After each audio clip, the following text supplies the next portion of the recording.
Hello everyone, my name is Barbara D'Aloisio and I'd like to welcome you all to our 100th Novedge webinar series episode. With me today, Aurora Meneghello from the Novedge marketing team and Gustavo Sanchez from Next Limit Technologies, who will take you step by step through one of RealFlow most powerful features, RealFlow Graphs. Here's a 100, yay! And here's a little bit more about Gustavo. After 10 years working in VFX on everything from games to films to animated TV series, and Gustavo Sanchez joined Next Limit in 2008 and was made RealFlow Product Manager in 2011. And also Gustavo is a repeat presenter. He's done a webinar with us before and it was very popular.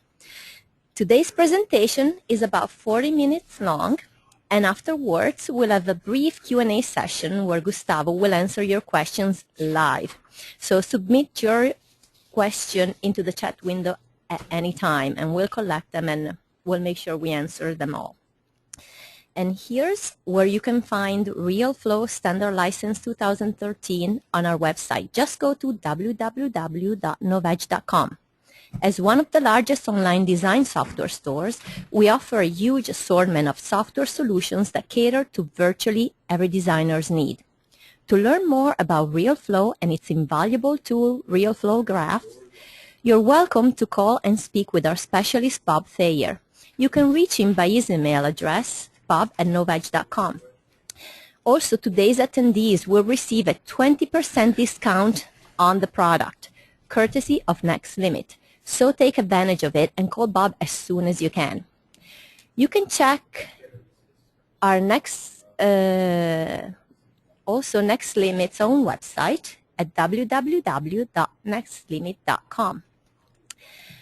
If you don't know it, here in Novedge, we also have a very popular blog.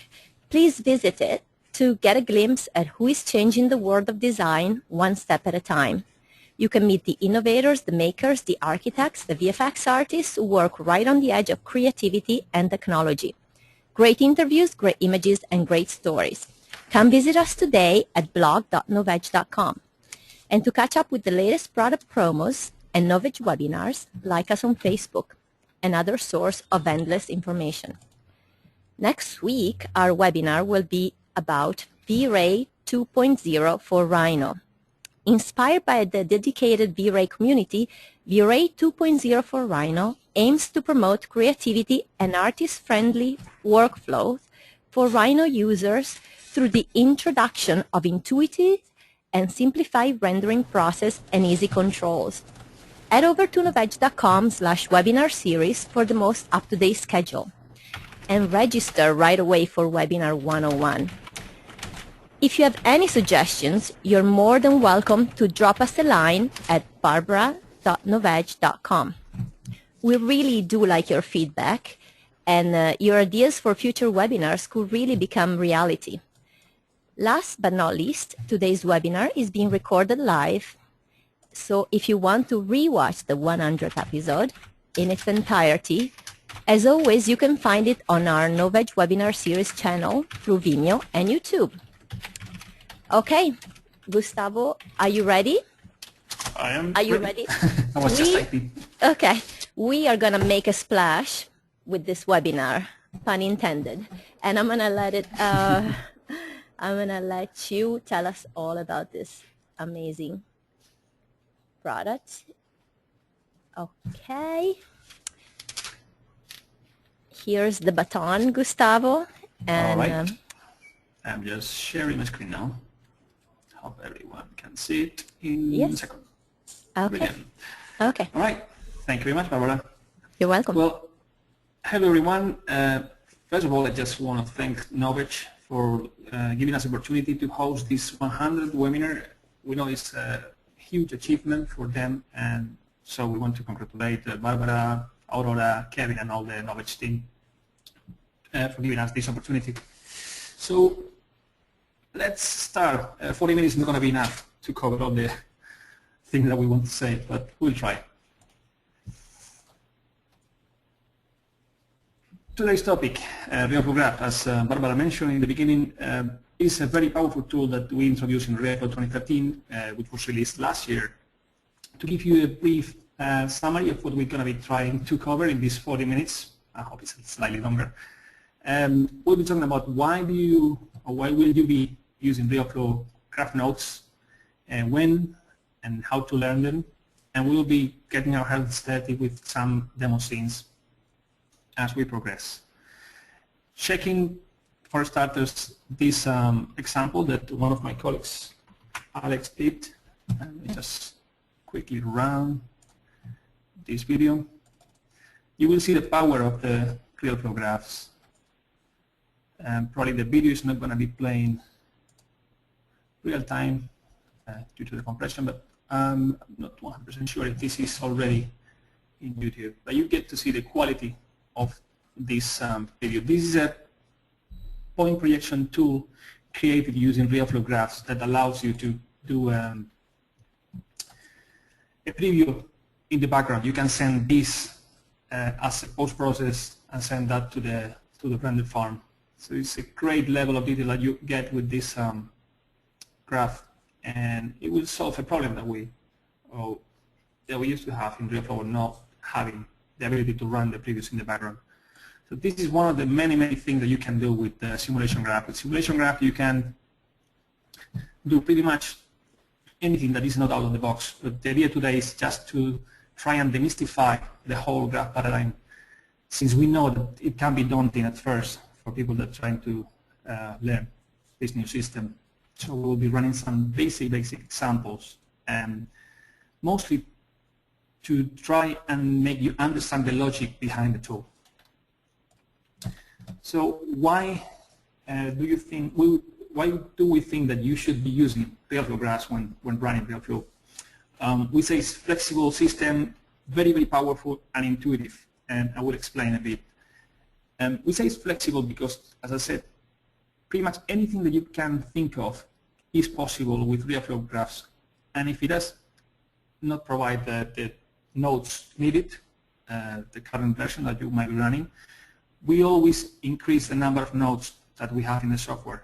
You know that we release a single major version every year, but then we release 2 patches. In those 2 patches, we are including now new graph nodes that will help. Oh, and this is just closed suddenly. And that will help you. Just 1 second. Trying to close things. Okay. Maybe I have too many things open.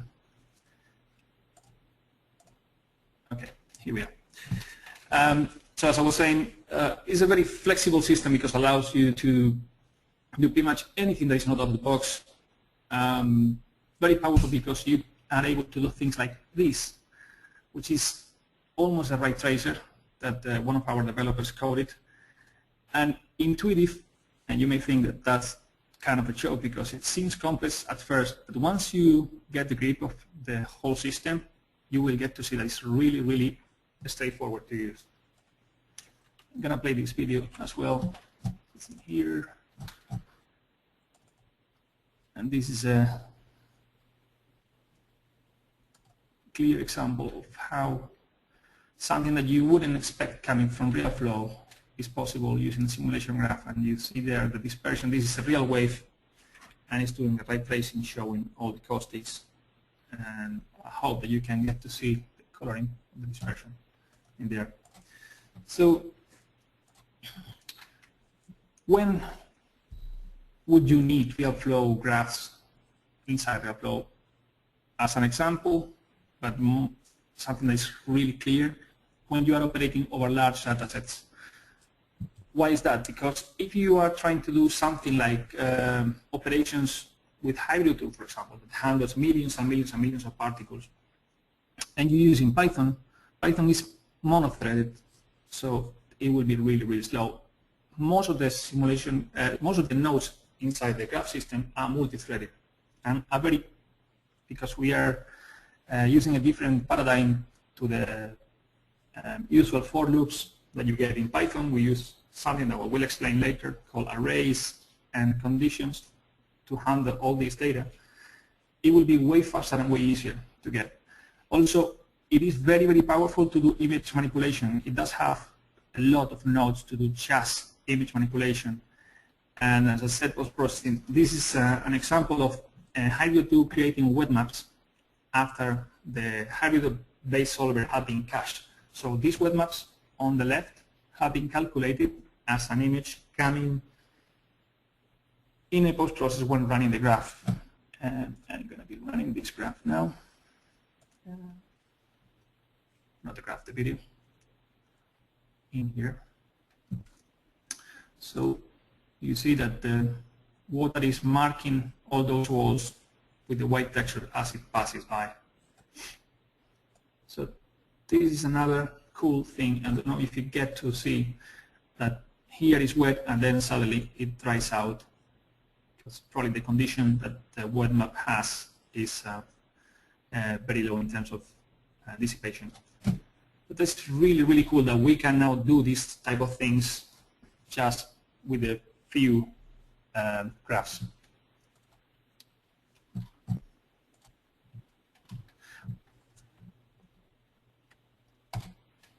Where would you get the knowledge the first time that you run into simulation graph? Well, three main things. Obviously, we want to talk about the manual, but as we know, most of us don't read manuals when we jump into a new software or a new feature. We just try things out and learn it as we go, which is right, it's wrong. We know that. So if you go to the online manual that RealFlow has, you can straight away see a RealFlow graph icon here. If you click on it, it will take you to the RealFlow Graphs guide within the documentation. If we dug this one, you have RealFlow Graphs guide, RealFlow Graph reference. In here you will get pretty much anything that is to know about graphs. And in the graph reference, you will get anything that is about to know about the nodes that represent those graphs. So this is a must. This is also the documentation that we have inside the software, but of course the online one is the most up-to-date one. Then RealFlow Labs channel in YouTube. Bookmark that one, and if you go into the video section onto the playlist, there is this one here that includes 8 videos, and this is, it should be compulsory whenever you want to learn graphs. Go over and over these 8 videos. It's a joke, but whenever you have time, watch them because they contain invaluable information. I mean, anything that is to know is in those 8 videos. Angel, Alex, and all the other members from the team have been working hard on these videos to try and put in there all the information needed to learn the new tools. Third place where I would recommend to go to learn the graphs, help. If you go into the help in RealFlow 2013, now we have the demo scenes. And within demo scenes, there is a graphs category that contains over 20 scenes, approximately 30, I think. And you get from complex stuff like, for example, creating flip particles out of secondaries in Hybrid, somewhere over there, high flip splash, to this very basic a scene that contains like 10 little graphs showing the most basic stuff that we'll open a bit later, like hello world, doing prints, etc. Next one to learn will be, and where is it going now? Okay, I'm just messing around with the windows now. Luismi's blog.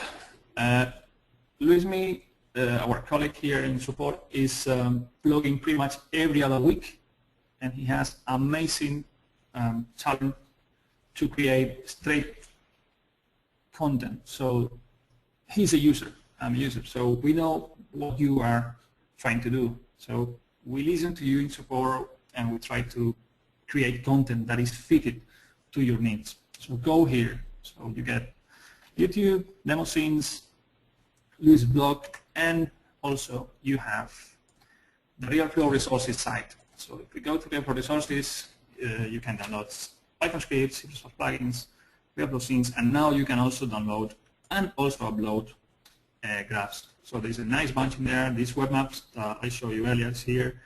The point-based tool, point projection tool, that waterfall is there. So you can download them for free. So there you go. Now we're going to be diving into RealFlow and start playing with those graphs. Where do we want to create, or where can we create these graphs inside RealFlow? There are two places, batch graphs and simulation graphs. Batch graphs is the place, it's pretty similar to the batch script window that we had in the past that worked for Python.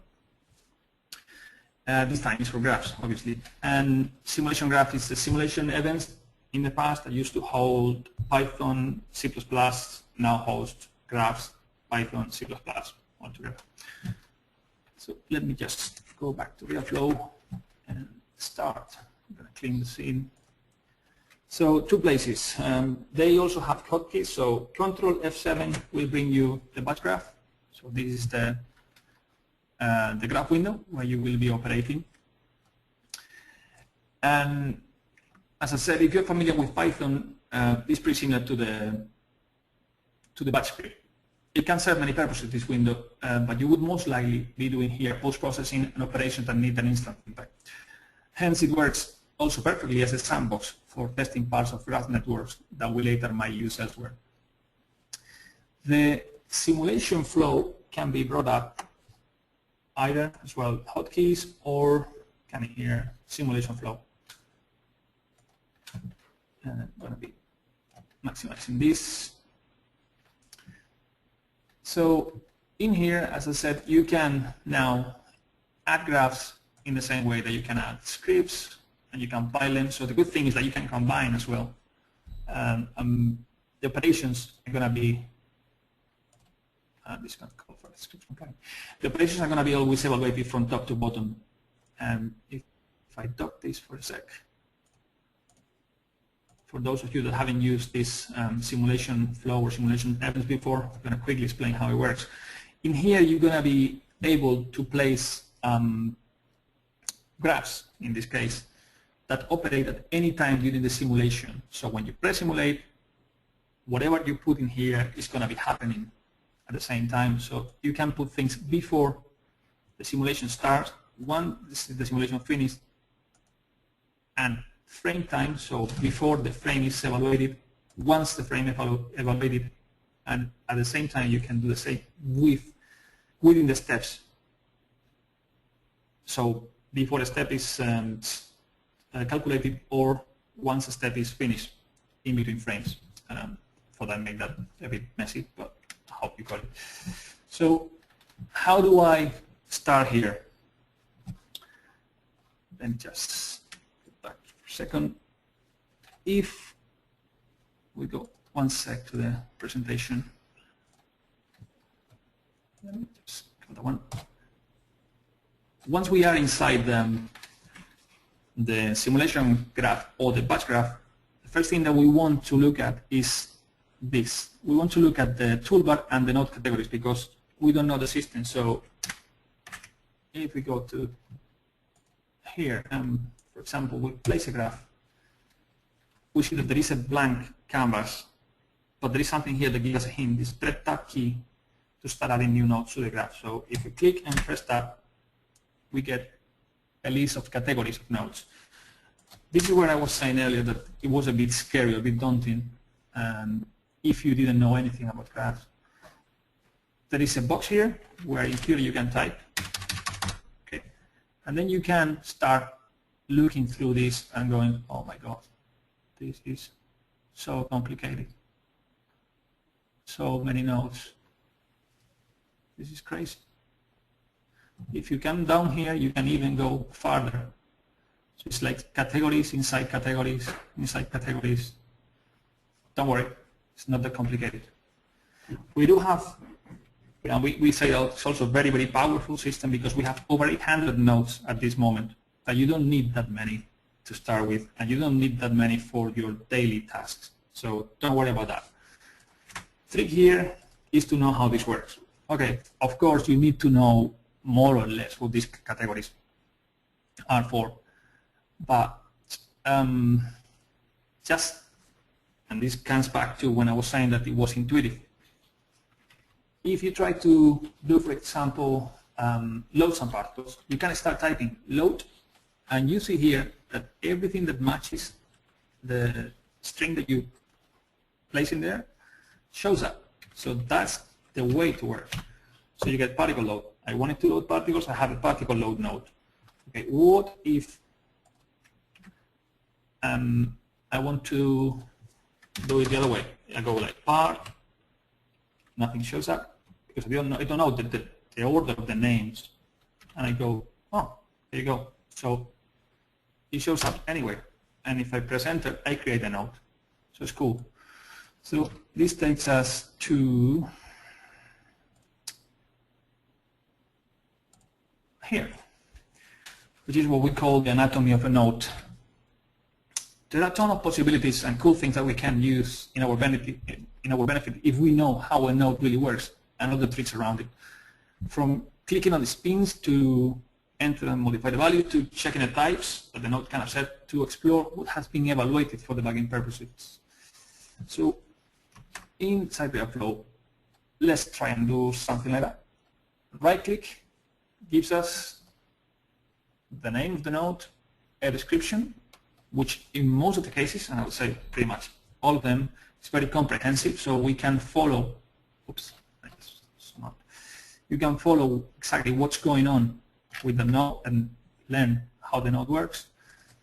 If we click in any of the pins, these are the input pins, these are the output pins, we can also get the description for just that pin, so we don't need to read all the documentation. I know that we don't like to read them. If we look closely at the coloring in the inputs, this also gives us a hint of the type of the data that it accepts. So if I right click on this green, I know that it's going to be string, because green is the color that we have for strings. And if I press tab and I go string, here is a string, and it's a clean one, green one. And if I hook this up, they match. And I cannot put this, maybe this node, because it accepts a string here. It shows you that it's a line of the same color as the data type that is hooking up.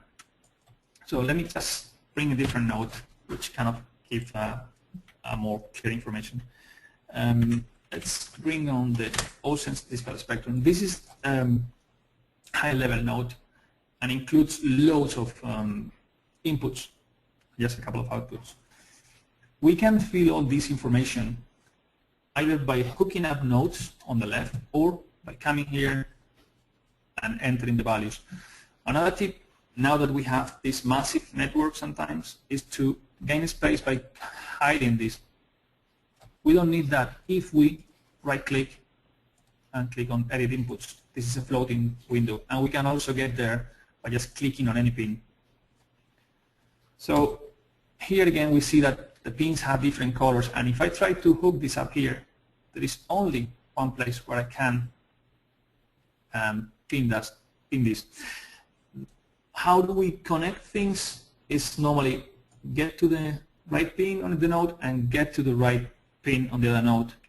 Sometimes, especially when we are far away and when we have like very complicated networks, it's easier to go by just control, left click, drag. In this case, there was just one possibility, but if we had, like, let's say that we enter real, because I know that real is another type that this node accepts. If I click here, there is a real in there. Pretty much all of the input that this node accepts are real. So if I go there, I can put this value here, here, here, here. So it comes with the practice as well. In terms of data types, we will be reviewing some more in the future. Just say that anything inside RealFlow, it's an array. All the data that we're going to be passing are arrays, and we'll be reviewing that in a second. If we explore a little bit more the shell, the toolbar that we have in here, first icon will give us the same as pressing the tab key. this one will give us an evaluator. What is an evaluator? The evaluator is the end of any chain that we want to execute. So if I hook this up and I click on the pin, I can say hello, and I can evaluate this. We would expect something coming here in the message window. Nothing comes up, and this is because we don't actually have a needed node to do that, and that node is the message print. So if I hook this up, now I should be able to see that hello string that I placed.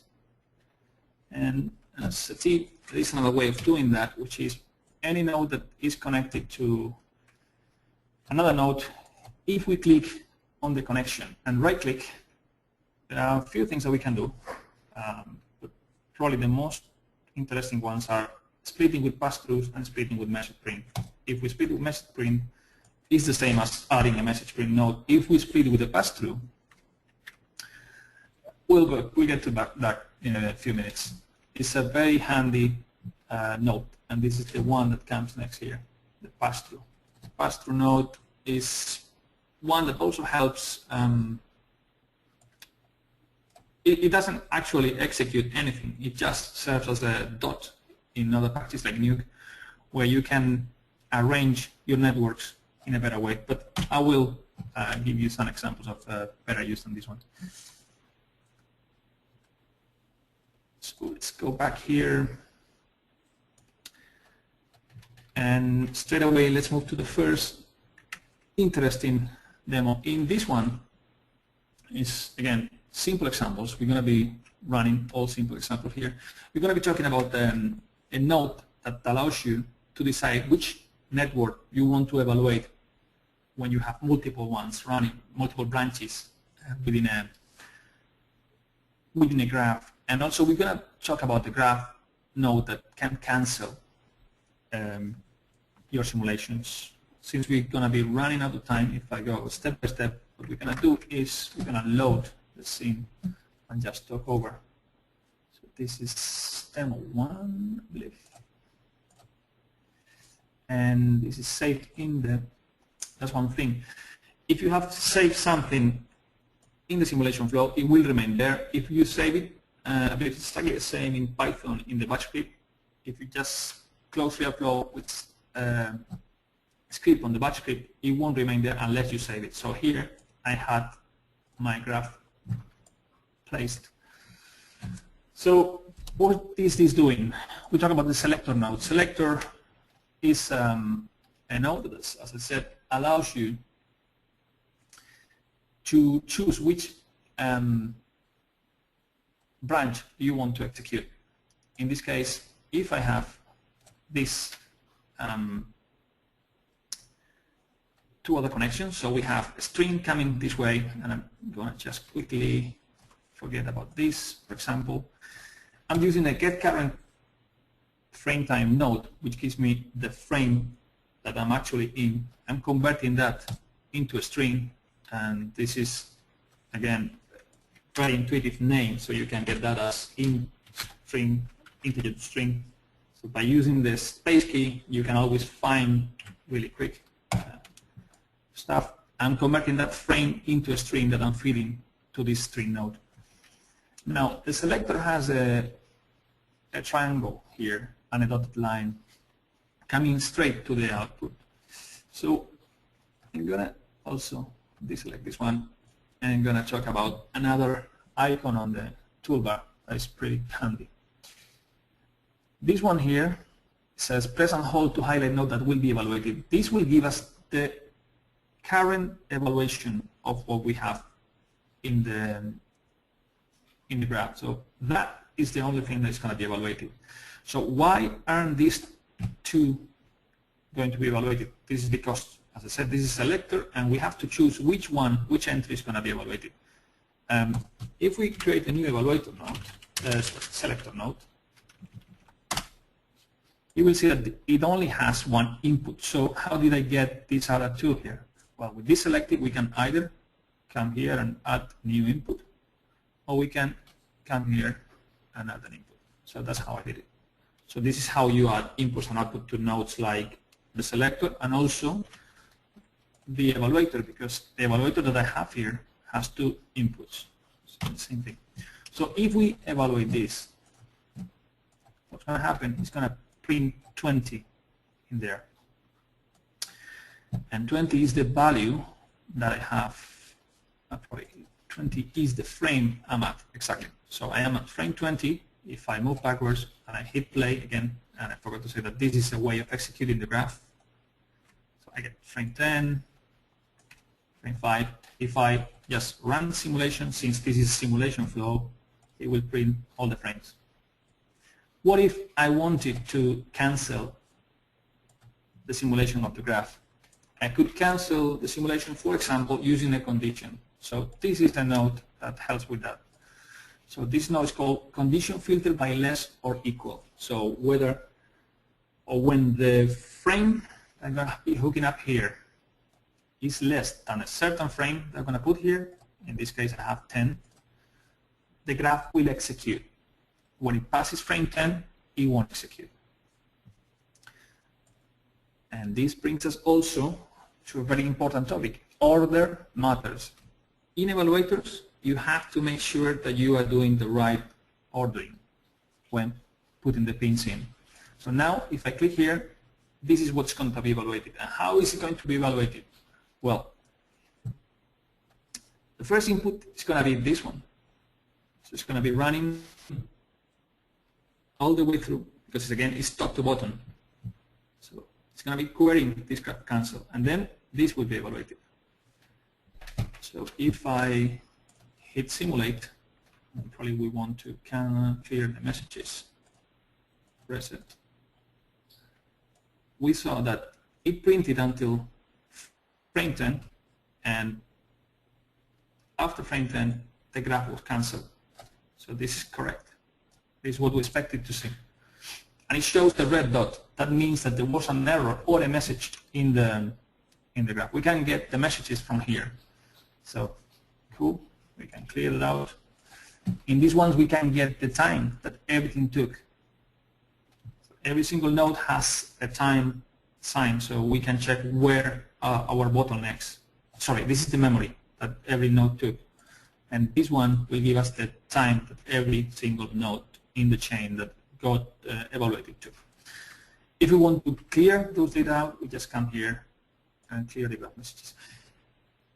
Again, important, don't touch this one by mistake when trying to touch this one. This one removes everything that we have selected. So it's a bit, I mean, we'll probably move that away in the next version, but this is there for now.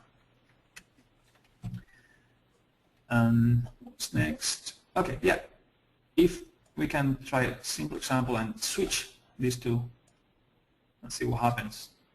And then we'll move to the next example. Just clear the message window. So what happened here is that after frame 10, it didn't cancel the graph. It kept printing the whole thing unindicated. If we did want to get this out, we could go to the graph cancel. Okay. We go to the graph cancel and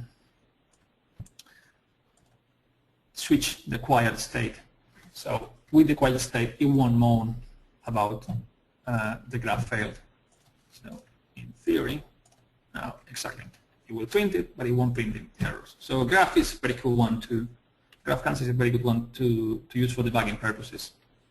Let me see if I was meant to be saying anything else around this one. No. Well, apart from the coloring on the data, if you have data of the same type, for example, if you have an array that we're going to be talking in a minute, or a vector that includes lots of information, and we have multiple of them, the coloring will have a different gradient depending on the number of elements or the size of the data. That's another cool thing. When you're looking at the graph, you will be once you get the grip, you will be following the data around as well. That's good to know.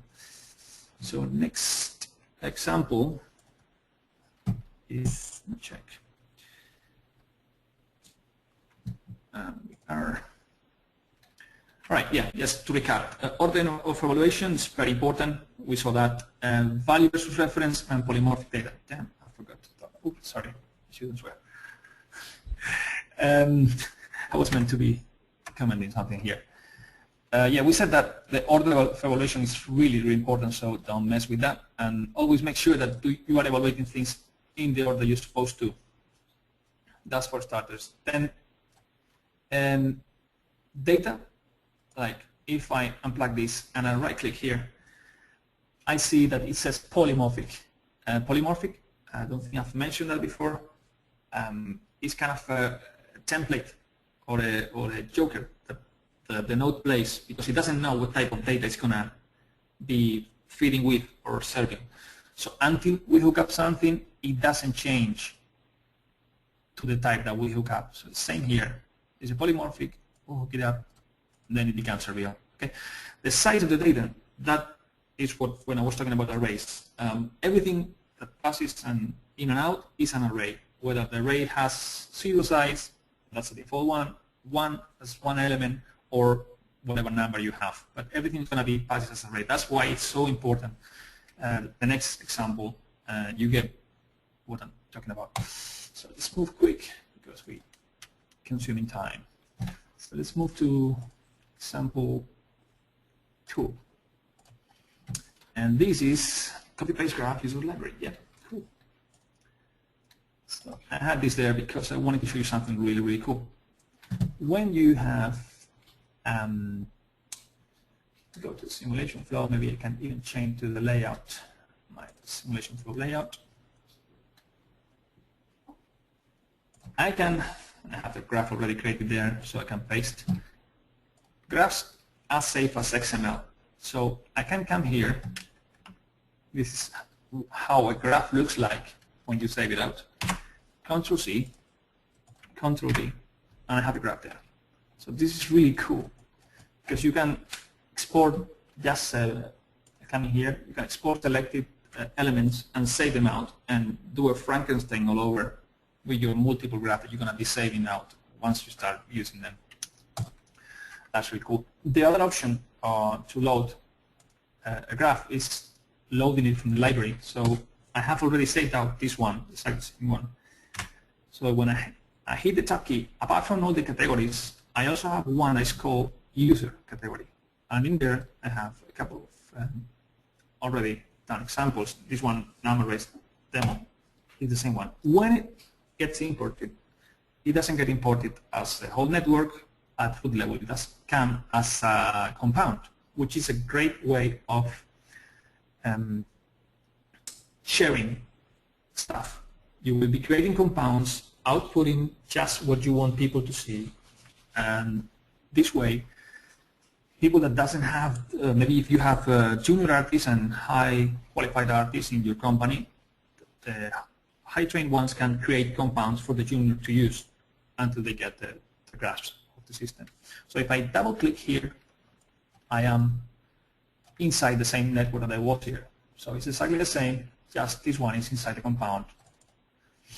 And one thing to notice about compounds is that they don't have evaluators. Evaluators, when using compounds, have to go at root level. They can only be at root level in the same way, in the same fashion as, and I want to mention for loops, but for loops are possible. I mean, there is a for node here, and you can have a for node operating inside the compound, never at root level. It has to be always inside the compound, and there are examples in our demo scenes that can be helpful. Just wanted to point out that similar thing. So let's look at what this does. I'm going to be using this one instead of the other one. So this is just to show you what I'm talking about when talking arrays. This, maybe it's easier to explain over the example here. And let me just use the pen. What we're doing here is, in one hand, we are creating an array number, an array random of numbers. So we're going to be defining the size for the array, and it will get populated. And then we're going to be printing out those numbers. And in this bottom bit, what we're going to be doing is using a condition based on a number that we give to filter the output of the original array that is coming through. So let's go to RealFlow. So in here we have, and maybe we can use now this. What else? One sec. Talking this out, and it brings messages. So this is a message window. What we have here is 25 as an integer, probably better to show it like that, and 125. So we're going to be generating an array of 10 elements between 25 and 125. If I disconnect this from the execution, we can simply run. Again, we can come here and confirm that we're going to be just evaluating the top bit of the graph. If I press play, what I expect to see is, because I have the message print here, that, which is 10 elements between 25 and 125. And as we said here, we have a condition filter but greater than. So I need the condition number to filter the output of the array on those bases. So I come here, have 60. So every number here that is over 60 will be output. So I can come here and hook it up again. And if I press play, I get the two message prints. The first one is the whole chain. The second one is just those numbers that fit the condition. So again, if we go here, this is how it works. And now my drawing skills. This is an array. 1, 2, 3, 4, sorry, 1, 2, 3, 4, 5 elements. Okay. So this will be element 0. This will be element 4 because everything starts at 0 when talking programming language. So this is what we have. 1, 2, 3, 4, and let's say that we have anything -1, 2, -3, 4, 5, and we say this is my array. This is my, probably better to put it a different way. Sorry, I had it all prepared. Let me just, okay, I'll do it here. So this is my array, and I want to use a condition that is greater than 0. So the numbers that within that array of 5 elements fit the condition that they are greater than 0 would be 2, 4, and 5. So that will be, in the case of this, my result. So coming out of the result could come 2, 4, and 5. And from the mask, what I will get is position 0 is a 0, position 1 is a 1, position 2 is a 0, position 3 is a 1, and position 5 is a 1. So this is my mask, and this is what you have to get. I mean, you get an array, and then you will be kind of filtering or masking that using this type of condition nodes to obtain a result. And this is the basics of how array works in most of the operations that you're going to be doing. I wanted to show you this with a numerical example because the next, and probably the most important thing to show here now, is the next demo that works with particles. So arrays, mask, and filter and condition is what you're going to be using over and over and over when talking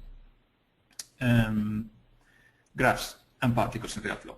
So the next one is a simple example that uses an existing particle emitter and shifts particles to a container based on certain conditions. So it's exactly the same that I was doing with the numbers, but this time using the particles or some information from the particles. So let's load that one. So this is 10.3. I hope that we're running fast enough. Again, I have preloaded the graph so you can see it, but we will build it straight away.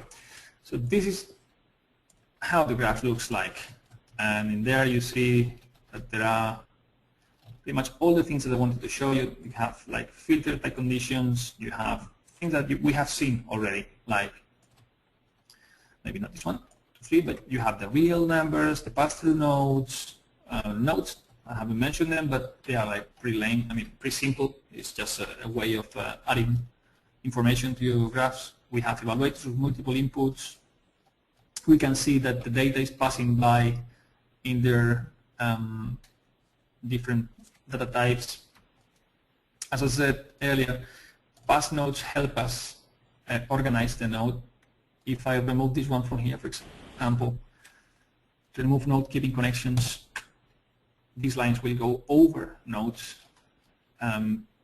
This one is here for other purposes, like what if I want to remove this connection here and I want to use, instead of loading an emitter or loading the emitter from the scene, loading particles, like particle load, I could simply substitute this entry with this and it will be doing exactly the same change. So it's another handy trick.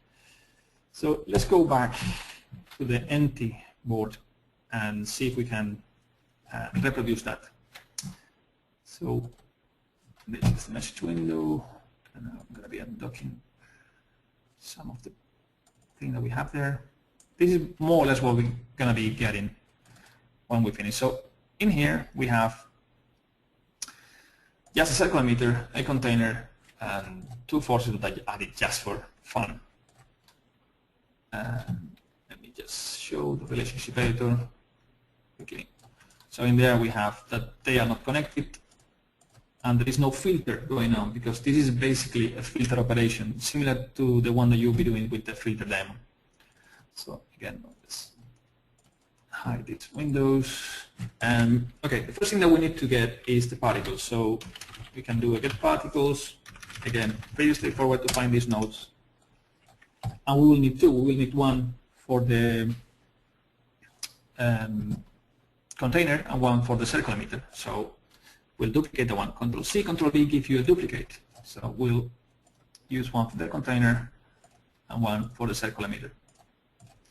Now, next thing to do is to get the channels that we want to operate over, which will contain the arrays of data that we want to filter.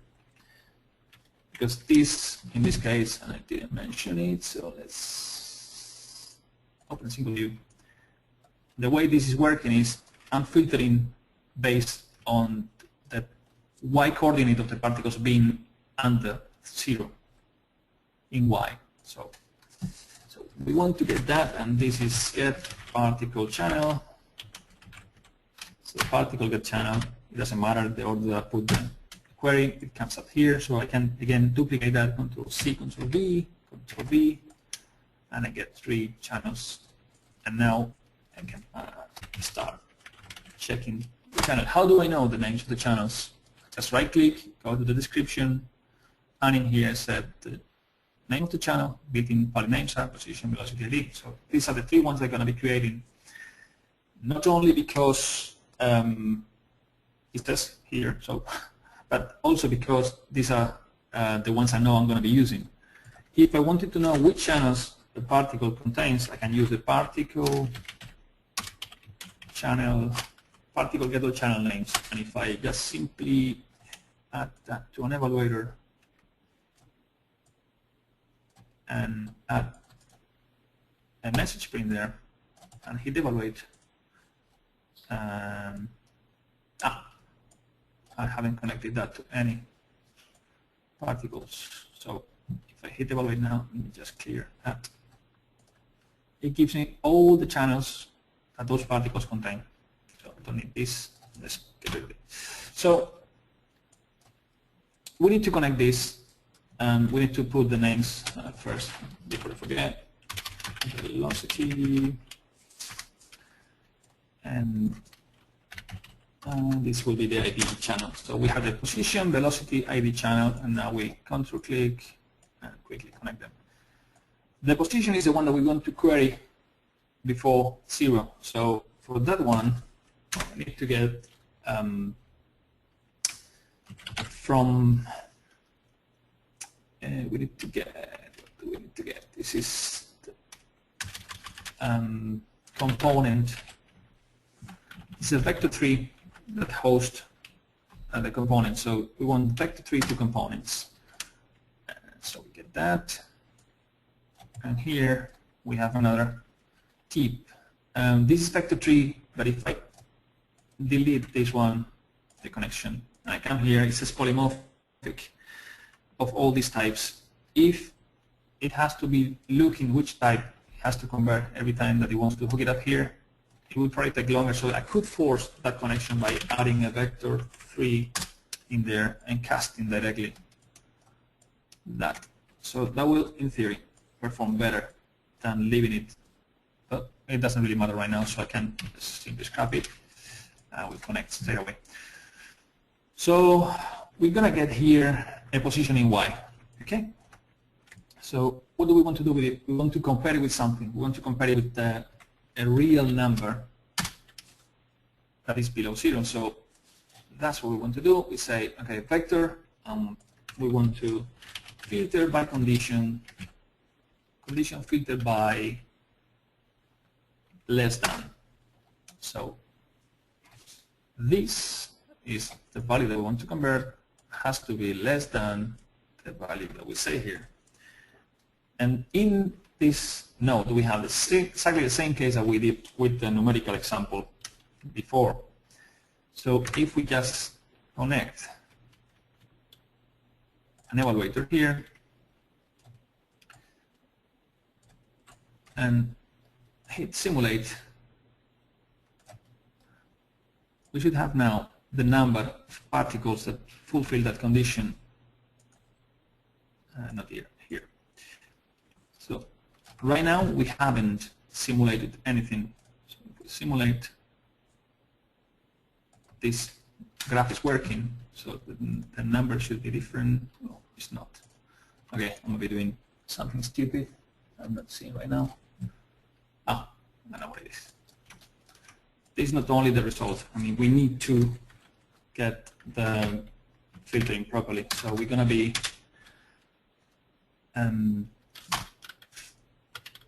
number A. This is just one sec here. I just got sidetracked. This is what happens when you don't have time to explain things properly. Let me just quickly do one thing.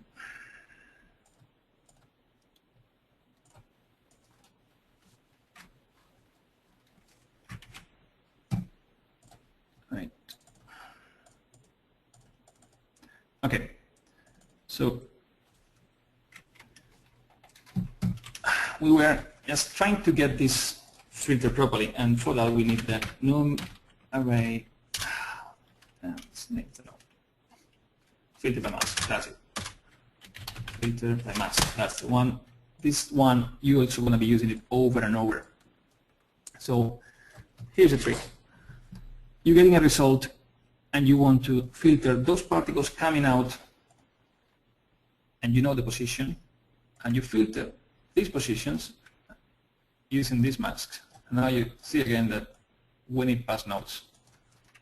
So pass-throughs. So we can put the pass-through node somewhere here so it doesn't interfere with the other one. All right. So from here, we're going to be getting what we expected. Before, I was getting exactly the same amount of particles coming through here than through here. That was the problem. So now we should see that only 77 particles has gone through the 0 coordinate. And now in here we should have 4,000 something. So, yeah. So now it's working. So here we have filtered the particles that fulfill the condition. We have to do exactly the same for the velocities in order to filter them and be able to pass them to the other container. So this other container will need an add particle add in this case, where we will feed the particles that the container has, which are 0, and we will be using the results that we got from here, the positions filter and the velocities filter. And now if we check that, and we plug this one here, and we go to the window, let's simulate a bit more. Once it goes on 0, let's see, this is what we need, 2 screens now, to see these things working properly. Let me just close this one and undock.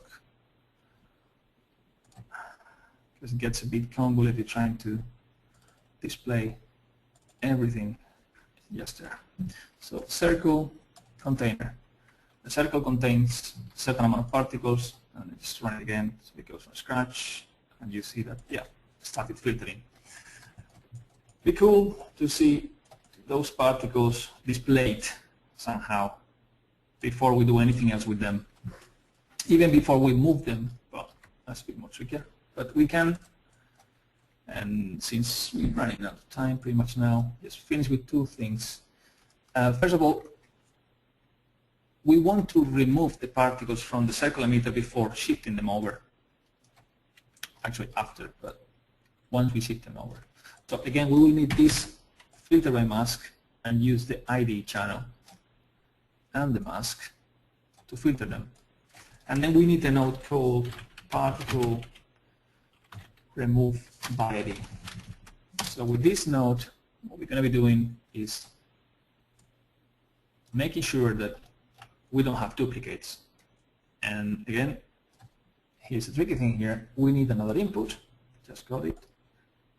And the order has to be correct. If we do it the other way, it will be deleting the particles before adding them to the container. So there you go. Now they are working properly. And as we see, the forces that we have applied there are affecting the container. They are not linked to the circle, just to the container. So it's good. This is pretty much it. If we go back to the original example that I had here, I had an extra node that was displaying the particles before shifting them over. There is a display particles node that we recommend not to use it. I mean, we'll try to come up with a better node. For now, this one is way faster. And it allows you to change the size of the points and the color. If I switch, cancel, and I switch the execution to the other graph, just kill that one, you will see that, hopefully, right. You see those red dots there, and this is because I'm removing the particles. If I wasn't removing the particles, I can just simply, I can simply delete it from here. And it's good also to rename your input to know what's going on. And I hit play. I will be painting all the particles that fulfill the condition. So that's pretty much it. I'm going to wrap it up with the, I like it to call it Frankie. I mean, we have like 30 scenes in there that you can learn from. I mean, if you open any of these, like, let's try to open this one. You see that this is the basic of the basics. It has hello world, just how it works, some math, basic one. Even has loop for loops within a compound, so you can learn how to use a for loop, although, I mean, they can be useful, of course.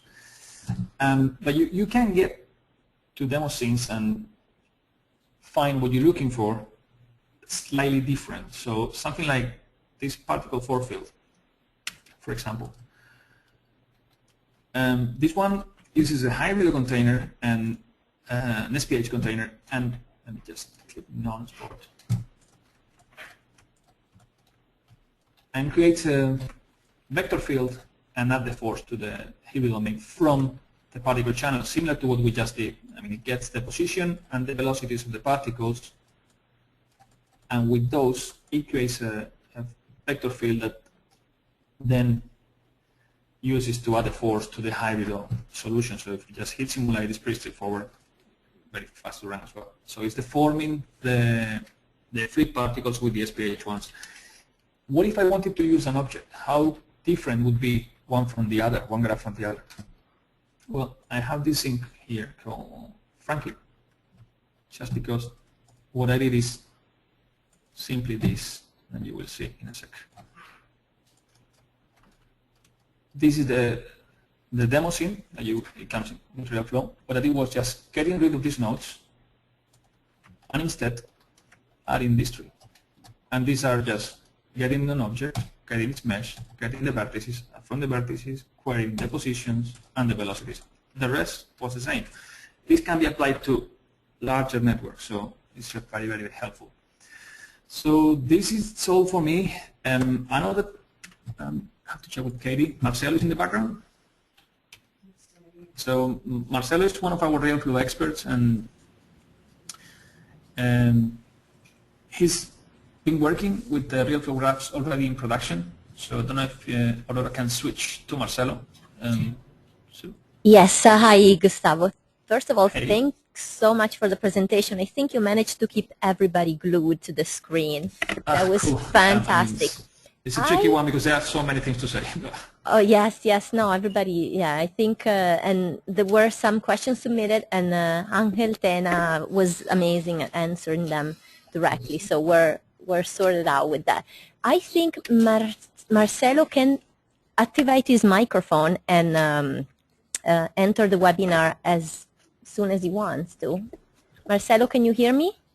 Hello. Hi. Can you hear me? Yes, of course, hi. Okay. Hi, how are you? Hey, Gustavo, how are you? All right. So we just wanted to ask you if you could give the attendees a few tips or just what are your feelings about the RealFlow Graph now that you have been using it in production and for what you've told us been successful so far? Yes, as you linked the demo scene that I created for this webinar, so probably what you're going to see there is a presentation for a job that I was required to do a few months ago. And in that job, I needed to create a notion in a circular shape. Unfortunately, I cannot show you the final product, which is going to be broadcasted in July 2014 only. But I developed within this example why and how we use graphs. And like we say, necessity is the mother of inventions. So when you have the need to create something unique and that never was seen before, and with the already huge potential that a RealFlow has for liquids and large bodies of water simulations, now with the RealFlow graph, we can customize that to create amazing things. So in that graph, you're going to be able to see what was the thought process behind solving this particular problem. And as you said here on your presentation, filter arrays is something you're going to use over and over again. So you're going to be able to understand what is the motivation behind using the graph and how to solve problems. And one important thing is to plot ahead. I think our job as a RealFlow artist or special effects artist is first to plot your vision, and second is to demonstrate how to go about that and what is the problem-solving skill that you have. So with these nodes, you can create this huge variety of solutions for your daily problems. Mm-hmm. Really cool. Well, we will be uploading the demo video that you created, Marcelo, and I don't know if you want to share the graph as well. If that's possible, we will be putting it online in the resources site. Yes, I can. I'll send it to you, okay, as soon as we get out of here. Oh, perfect. One other thing I wanted to mention is that it's very important you're running always the latest RealFlow version. That is because, as I said earlier, we keep adding and improving the graph system, among other things. But every version has a different number, a higher number of RealFlow graphs nodes that can create a lot of new things. So it's good that you are, especially if you are in support and maintenance, that's just a click download stuff. And the latest one is 152, and in a few months' time, we're going to be running with RealFlow 2014. So this is the sneak peek that I wanted to give you. We cannot show much at this stage, but we can anticipate some of the features that it's going to have. We have been working in making Hybrid 2 faster, and we already have most of this done. Flip viscosity is already there. We're going to have faster meshing as well, and some of the operation that you can do with the meshing will be interactive. And the GUI will get a nice reshape, and we will be able to drag and drop RealFlow graphs in a similar way to what you can do in Maya with Mail, you know, that you can create something and then drag that to the shelf and have a button. When you click that button, you will be able to just enter the parameters of the graph. So it's going to be really, really cool, especially when sharing stuff with others. We adding Maxwell 3 that just got out months ago or something. So Maxwell will be updated to Maxwell 3, and you will also be able to output some render passes from there. Of course, more graph nodes. Some of them will have OpenCL acceleration, so it's a pretty cool version. And let me just show you a couple of videos that we've been starting to work on with viscosity. So just move this here. So this is Luis Miguel getting fun with the new version. So this is like creating jelly statues. So hopefully there will be tons of these online as soon as we get them available. It's crazy stuff as well. It's simple ones, but you know, just trying to prove that the flip viscosity is finally working as expected. What a great preview. And this is a crazy one that I did one in the past, and now I was trying to do exactly the same thing with the hybrid viscosity. These are the particles, and this is the mesh for that. Still to get rendered, but you know, we can show crazy cool things that can be done. It looks like Donald Duck in the end. All right. Also, this one shows like Luis playing with different values for viscosity. I mean, we always had viscosity in RealFlow, and we still have a great way of doing viscosity with the SPH, but we know that that's slow. With the flip solver, you can run a really low subset. One subset might be enough, and your viscosity could go crazy, like in the thousands. So it's going to be a killer, this feature. That's really a treat for our attendees. Well, it's a sneak peek. I mean, it's the first time that we show it. So this is for you and your 100th webinar. Webinars, yeah, breaking news, fantastic. Okay, Gustavo, thank you very much. This was fantastic. I will switch back to myself as a presenter. We answer the questions as we went. So okay. It was very, excellent. Yes, Hangel was very prompt in answering. Hold on, can you see my screen now? Yes, I can. Okay, I don't know why. Yes. Might have the wrong screen here. I see where you build the slides. I know. Everybody, you're getting a look at behind the scenes here. What happens? Here we go. Here we go. Okay, and I want to remind everyone of the attendees that you will receive a 20% discount of RealFlow 2013, and you will get a voucher in your email, and you can spend it on our Novedge website. So that's really another treat. So full of surprise today. Thank you for attending our webinar, and thank you, Gustavo and the RealFlow team behind the scenes. And you can find RealFlow 2013 on our product page at www.novedge.com. And also don't forget to check out the RealFlow website at www.nextlimit.com for demos and a lot of great material. And let me switch the slide. In our next upcoming webinar, it will be about V-Ray 2.0 for Rhino.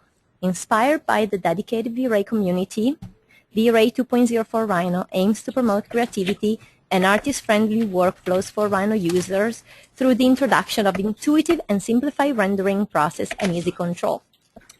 I'm going to remind you this because I want you to go and register right now for webinar 101, and also feel free to send us your feedback. We really are looking forward to hear from you about what webinars you would like to have us feature. And don't forget about following us on Facebook and on the Novedge blog for incredible content and great interviews.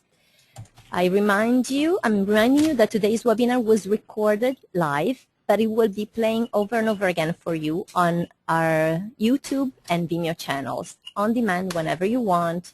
And this one was a great one, and tell your friends. Thank you for joining us today. Join us also, our community, on Facebook, Google+, on Twitter. It's been a pleasure working with team at Next Leap Technologies, and looking forward to many more webinars with you guys. Thank you so much. Thank you. Bye, Gustavo. Thank you. Have a great night in Spain. And you too. It's a pleasure. Bye, everybody. Bye-bye. Bye.